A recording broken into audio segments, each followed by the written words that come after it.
नमस्कार बंधुओं, स्वागत है आप सभी का श्री प्रभुवाणी चैनल में। आज इस वीडियो में हम आपको कार्तिक माह में सुने जाने वाली कुछ प्रमुख व्रत कथाएं जैसे कि इल्ली घुनिया की कथा, पथवारी माता की कथा और कार्तिक माह की कथा, इन सभी कथाओं का श्रवण करवाएंगे। तो चलिए बिना किसी देरी किए वीडियो को शुरू करते हैं। किंतु उससे पहले यदि आप हमारे चैनल पर नए हैं और इसी प्रकार हमसे जुड़े रहना चाहते हैं तो कृपया कर चैनल को लाइक, शेयर एवं सब्सक्राइब करना ना भूलें। बंधुओं, आपकी जानकारी के लिए बताया जा रहा है कि हम इस वीडियो के प्रथम भाग में 3 कथाएं जो थी गणेश जी की कथा, तुलसी माँ की कथा एवं लपसी तपसी की कथा, इनका श्रवण हम कर चुके हैं। इस वीडियो को आप हमारे चैनल पर जाकर देख सकते हैं।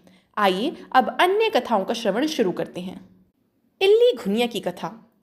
प्राचीन काल की बात है, एक थी इल्ली और एक था घुन। एक दिन इल्ली बोली कि आओ घुन, कार्तिक का स्नान करें। इस पर घुन बोला कि तू तो गोरी बड़ी है, तू ही नहा ले, मेरा तो मोठ बाजरा पड़ा है तो मैं नहीं नहाऊंगा। मैं तो हरे बाजरे का सीटा खाऊंगा और ठंडा पानी पीऊंगा। दोनों के बीच हुई इस वार्तालाप के बाद इल्ली तो राजा की लड़की के पल्ले के साथ लगकर चली गई और घुन नहीं नहाया। कार्तिक माह खत्म होते ही दोनों मर गए। कार्तिक का स्नान करने से इल्ली राजा के घर जन्म लेती है और घुन राजा के यहाँ गधा बनता है। राजा की बेटी बड़ी हुई तो उसके विवाह का दिन आया और वह ससुराल के लिए विदा होने लगी। विदा होने के समय अचानक ही बेटी की बैलगाड़ी रुक गई तो राजा रानी दोनों बोले कि यह क्या हुआ, बैलगाड़ी क्यों रोक दी? बेटी, तुझे जो मांगना है मांग ले। लड़की बोली कि मुझे यह गधा चाहिए। यह सुन राजा रानी बोले कि मांगा भी तो क्या मांगा, कुछ और मांग ले, यह भी कोई मांगने की चीज़ है? लड़की अपनी बात पर अड़ गई और बोली कि मुझे तो बस ये गधा ही चाहिए। लड़की की बात सुन गधा फुदक फुदक कर भागने लगा और लड़की के साथ वह भी चला गया। महल जाकर लड़की ने उसे नीचे ही सीढ़ी से बांध दिया। एक दिन लड़की सीढ़ी से उतरने लगी तो गधे ने कहा कि ए सुंदरी, मुझे पानी पिला दे। तब लड़की बोली कि जब तुझे कहा था कि आ कार्तिक नहा ले, तब तूने मुझे मना कर दिया था। तूने कहा था कि मैं तो बाजरा खाऊंगा और ठंडा पानी पीऊंगा। लड़की और गधे की वार्तालाप उसकी देवरानी जेठानी सुन रहे थे। वह दोनों अपने देवर के पास गई और बोली कि ये तुम किस जादूगरनी को ब्याह कर ले आए हो? यह तो जानवरों से बात करती है। अपनी भाभीियों की बात सुनकर लड़का बोला कि जब तक मैं अपने कानों से नहीं सुन लेता और आंखों से नहीं देख लेता, जब तक नहीं मानूंगा। अगले दिन वह सीढ़ी पर छिप कर बैठ गया। उसकी पत्नी आई और गधे ने उससे फिर वही बात कही, जिस पर रानी ने भी वही जवाब दिया। यह सब देख वह राजकुमार तलवार निकालकर सामने आया और बोला कि तुम जानवरों से कैसे बात कर सकती हो? बताओ कि तुम कौन हो?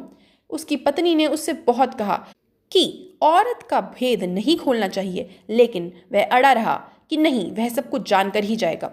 राजकुमार की जिद के आगे उसकी पत्नी हार गई और उसने पिछले जन्म की सारी बातें उसे बता दी कि वह इल्ली थी और यह गधा घुन था।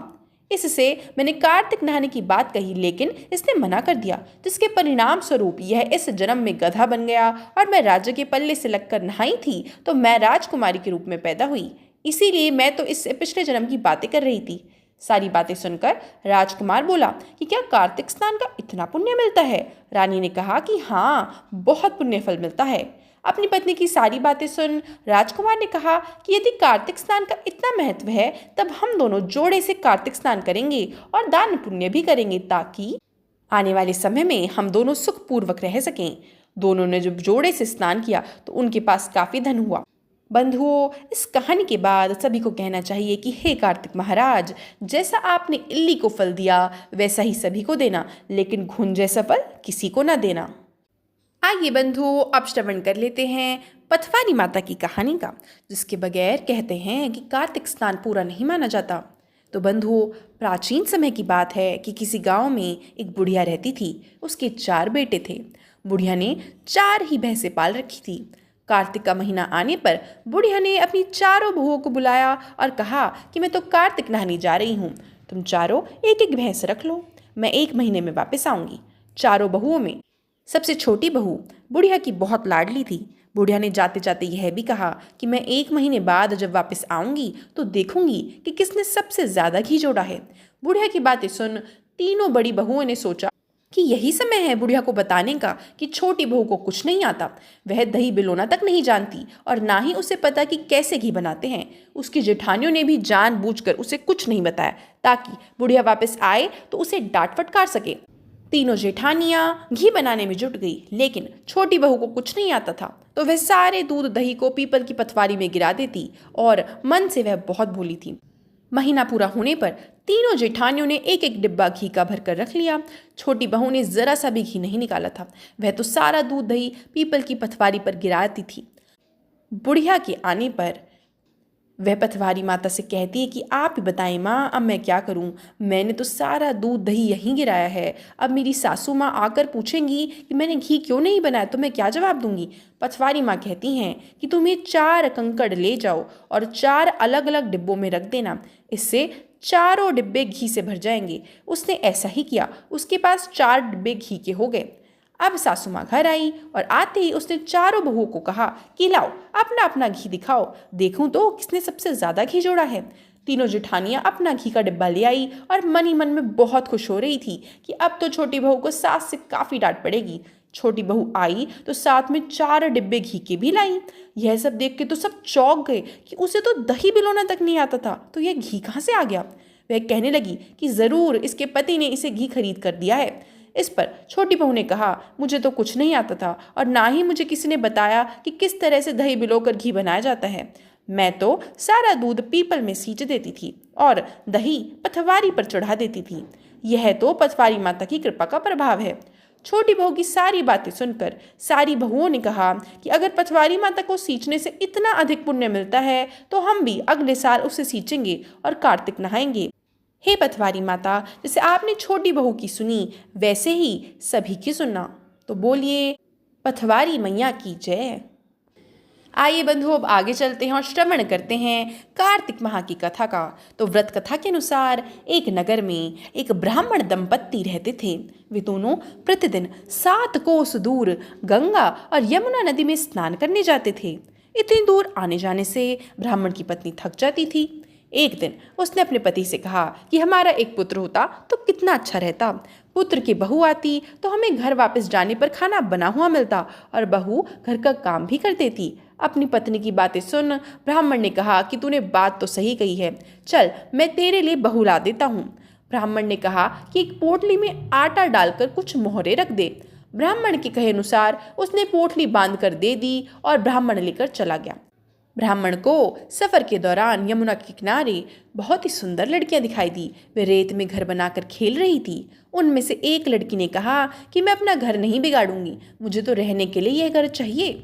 लड़की की इस बात को सुनकर ब्राह्मण मन ही मन सोचने लगा कि यही लड़की उसकी बहू बनने के लिए सर्वोत्तम है। जब वह लड़की जाने लगी तो ब्राह्मण भी उसके पीछे पीछे उसके घर तक चला गया।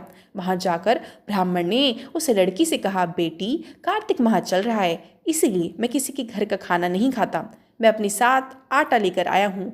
तुम अपनी माता से पूछो कि क्या वह मेरे लिए आटा छान कर 4 रोटी बना देंगी। यदि वह मेरा आटा छान कर रोटी बनाएंगी तो मैं खा पाऊंगा। लड़की ने जाकर अपनी माँ को यह सारी बात बताई। माँ ने कहा, ठीक है बेटी, जाकर ब्राह्मण देव से कह दो कि वह अपना आटा दे दे, मैं रोटी बना दूंगी। जब वह आटा छानने लगी तो आटे में से मोहरे निकली। वह सोचने लगी कि जिसके आटे में इतनी मोहरे हैं उसके घर में कितनी मोहरे होंगी। जब ब्राह्मण खाना खाने बैठा तो लड़की की माँ ने उस ब्राह्मण से पूछा कि जी क्या आपका कोई लड़का है और क्या आप उस लड़की की सगाई करने जा रहे हैं। यह सुनकर ब्राह्मण ने कहा कि मेरा लड़का तो काशी में पढ़ने गया हुआ है, लेकिन यदि तुम कहो तो खांड कटोरे से विवाह करके तेरी बेटी को अपने साथ ले जाऊंगा। लड़की की माँ ने कहा, ठीक है ब्राह्मण देव। इस पर लड़की की माँ ने लड़की की खांड कटोरे से शादी करके ब्राह्मण के साथ भेज दिया। ब्राह्मण ने घर आकर कहा, रामू की माँ दरवाज़ा खोलो, देखो मैं तुम्हारे लिए बहू लेकर आया हूँ। ब्राह्मण की पत्नी भीतर से ही बोली, हमारे तो कोई बेटा बेटी है ही नहीं, तो बहू कहाँ से आए। दुनिया ताने मारती थी, अब आप भी मारने लगे। ब्राह्मण ने कहा, तू दरवाज़ा खोलकर तो देख। जब ब्राह्मणी ने दरवाज़ा खोला तो सामने बहू खड़ी देखी। उसने बहू का स्वागत किया और आदर सत्कार से अंदर ले गई। अब जब ब्राह्मण अपनी पत्नी के साथ नदी स्नान करने जाता तो पीछे से बहू घर का सारा काम करके और खाना बनाकर रख देती थी। वह उनके कपड़े धोती और रात को हाथ पैर भी दबाती थी। इस तरह बहुत दिन बीत गए। ब्राह्मणी ने अपनी बहू से कहा कि बहू, कभी भी चूल्हे की आग मत बुझने देना और मटकी का पानी खत्म मत होने देना। परंतु एक दिन चूल्हे की आग बुझ गई। यह देखकर बहू बहुत घबरा गई और भागी भागी अपनी पड़ोसन के पास गई और कहा कि मेरी चूल्हे की आग बुझ गई है, मुझे थोड़ी आग चाहिए। मेरे सास ससुर सुबह 5 बजे से गए हुए हैं, वे थके हुए घर आएंगे, इसलिए मुझे उनके लिए खाना बनाना है। यह सुनकर पड़ोसन ने कहा कि तू तो बावली है, तुझे यह दोनों मिलकर पागल बना रहे हैं। इनके कोई पुत्र नहीं है, ये निसंतान है। बहू ने कहा, नहीं नहीं, ऐसा मत बोलो, इनका बेटा तो बनारस काशी में पढ़ने गया हुआ है। इस पर पड़ोसन ने कहा कि यह तुझे झूठ बोल रहे हैं, मेरी बात सच मान, इनका कोई बेटा नहीं है। अब बहू पड़ोसन की बातों में आ गई और कहने लगी कि अब आप ही बताओ मैं क्या करूं। पड़ोसन ने कहा कि क्या करना है, जो तुम्हारे सास ससुर आए तो जली हुई रोटियां बनाकर देना और बिना नमक की दाल बनाकर देना। खीर की कड़छी दाल में और दाल की कड़छी खीर में डाल देना।